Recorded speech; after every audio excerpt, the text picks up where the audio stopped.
day and then punch him. So he does this 4-technique drill. He hits me with a front kick, I shift, he kicks the inside, then he's punching me, pop, pop, right? I'm not gonna want to defend for long. Let's cut him off early. He's gonna throw this kick, and I want us to angle and hip out a little bit, which is gonna dump him out of range to do everything else. So he kicks me hard, kaboom! All right, he's serious about this kick. He kicks me hard, kaboom! I'm like, I don't want to take another one of those. He kicks, I angle, and I'm here, pow, right? Now, he has no person to kick. I'm out of range for his punches. He's got to either spin or he's got to reposition. Either one is fine, but the bottom line, I don't want to take a lot of his kicks. If he kicks me, and then he kicks me with this other leg, and then he punches me, I'm defending this whole time. I got to get back to the offense. This is where we live. Small motion. He kicks, I angle, pop, pop, right? Just two. Just two, right? Step out, left, right. Go. So he kicks me one, then he kicks me again. Kaboom. That, I should at least be difficulty walking. Maybe I'm incapacitated. Now I'm not able to even stand or kick on this leg. Right? So he goes 1, 2, 3. Boom. Boom. Pow. That should end the fight for the most part. Does that make sense? All right. We got to get out of the way. So he goes to kick, I hip out. Now, why did I go to the outside? In the inside, you're so warm. I love that answer because it leaves me up. Let's see what happens if here I am. If I go this way, he kicks, and I do this. Can he hit me? Yeah. All right, I'm right in his line of fire. He can kick me, he can punch me with either hand. He can do whatever he wants. So I'm moving to the outside on purpose, right? So he goes, boom, I hit, pow, pow, right? Now let's say that he covers those, and I don't get anything of it. It's giving me another target. I'm going to reach up, and I'm going to drop. Kaboom, right?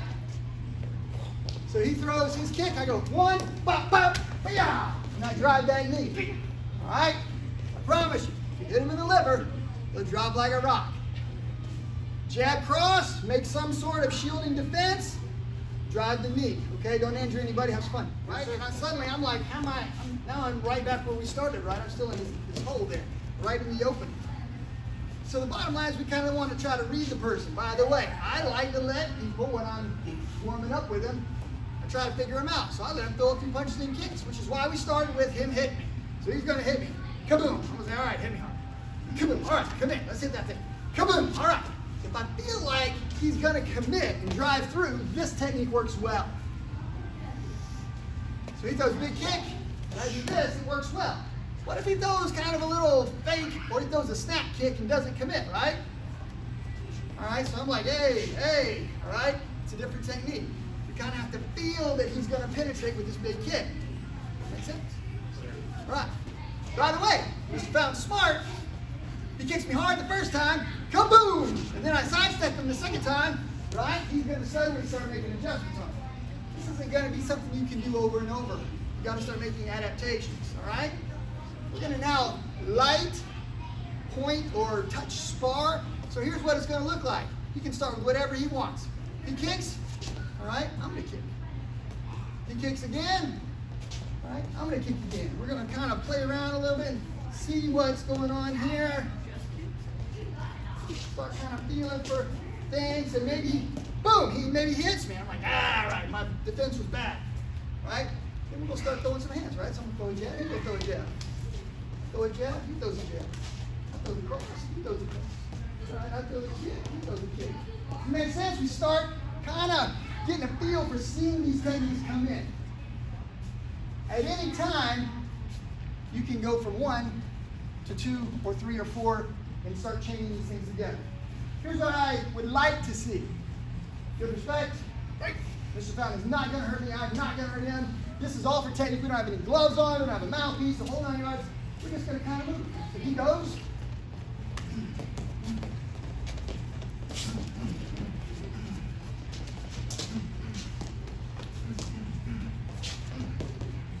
Notice we both threw a variety of things and had some fun. Stayed in the pocket, didn't over evade, didn't hit each other hard. Got a little bit out of it, working our target sparring. Okay, super light, it's my job. My job is to learn. Okay, yeah, I need to learn. What's my job? How about coaching this guy? That's my job. My job. We want to coach this guy. So let's say that Mr. Fountain is coaching me and I'm coaching him, right? So how would he coach me if I'm doing this when I'm fighting? Keep your hands up. Does he have to say it? No, just punch him in the face. How can he coach me to get my hands up? Punch him in the face. He thought I was working the gym, right? And I'm like, oh, okay, right? Now I'm up here like this. How's he going to coach me? Right, with my hands up. He's going to hit me in the body a little bit. Kaboom! He's going to show me where I'm open. We're going to teach people vicariously by watching, but also by verbal, but also by demonstration. So experiential learning, right? So if he does a good job of keeping his hands up and I'm punching him, right? I got it with the leg. He wasn't ready. Listen, you can get that. I'm going to throw that one again until he starts getting that shin up. Okay, now he's ready, right? I might come in and do something a little tricky on him here. Oh, I got it. Let's see if we can hit him again, right? All right, maybe he's going to move and scoop me up this time. Right? So he scoops me and dumps me. He caught me, right? So we might do a technique once, and if he does well defending it, maybe we do something different. But if he's really short on executing the defense, I'm going to work his head. His hands stay down, I'm going to, right? And I'm going to start hitting him, right? Nice and light. At this level, once you put the mitts on, it won't be as light. You don't have to knock anybody out. But you can bop, bop, bop, bop. And sooner or later, he'll get sick of that and the hands will come up. It's magic. I want a leg shield if I can. He kicks to the body. I want a body shield if I can, right? He kicks to the head. I want a head shield if I can, okay? That's the basic idea. This encourages us to both move a little bit, absorb a little bit, and not get out of the pocket, okay? Now, first time I've ever fought Mr. Fountain, I notice he's bigger than me, and he throws a really big kick. There's nothing wrong with me going ahead, moving out, kind of dancing, and getting the feel for him. Nothing wrong with that. But you can't make any kind of decisive action back there. Sooner or later, the guy going forward will be faster, will catch the guy going back. Does that make sense? You will ultimately have to fight this guy if they pursue you. So, 1, 2, 3. These are basic, simple defenses, right? If he straight punches me, we should be doing this, more or less, okay? If he throws hook punch on the lead, little head movement is good. As a backup, he throws, I can always duck into him and I can try to shield the hook punch. There's nothing wrong with that. Get your defense as part of it. What happens immediately after you defend? The counter, right? So let's try not to do this. So Mr. Fountain throws the leg kick, and I do this. He throws the leg kick, and I do this, right?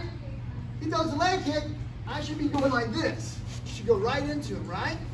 If you're more of a kicker, he throws the leg kick, boom, and then I throw mine. Wow, okay? Does this make sense? There should be a counter if you successfully defend. If you don't successfully defend, he hits you in the head and you get dinked in the head. You got to start staggering, you got to make space and try to get back to square one. Hands up, proper distance, get right, okay? Sure. Makes sense? All right. So let's add to our defense a little bit. So Mr. Fountain's been throwing this round kick to the body the whole time. Pow! And he's killing me with it. And I'm even moving with it. He's still hitting me hard. All right? I get sick of it, and finally I get and I hook him up. If I can get this hook after the touch, why do I need to go after the touch? Or else you're going to get kicked. Yeah, because if I reach for it, he's just going to kick me, right? Let's make a point of that. So I'm trying to catch his leg and he does this and I get kicked. Is that bad? Yeah. Awful. So he's going to kick, and I'll touch, and I'm going to hook him up. Okay? Now at this point, if I'm a striker, I can hit him. If I'm a kicker, I can kick him. I can also make throws, right? Make sense? So if we catch that foot, part of our defense, we can now counter. We've entangled.